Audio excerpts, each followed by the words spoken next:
জাতীয় নির্বাচনের মাঠে এবার এক নতুন চ্যালেঞ্জ। ধানের শীষ আর দাড়িপাল্লার বাইরে ভোটে জয় এখন কঠিন। সংশোধিত গণপ্রতিনিধিত্ব আদেশ অনুযায়ী জোটভুক্ত দলগুলো আর অন্য দলের প্রতীকে অংশ নিতে পারবে না। ফলে নিজ দলের প্রতীকে জয়ী হওয়াই একমাত্র পথ।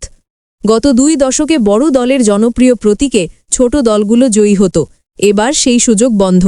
বিএনপি 37টি আসন খালি রেখেছে, জামায়াত ইসলামী 7টি দলের সঙ্গে জোট করছে, আর এনসিপি আলোচনায় আছে। জাতীয় পার্টি ভোটের মাঠে এখনও সক্রিয় নয়।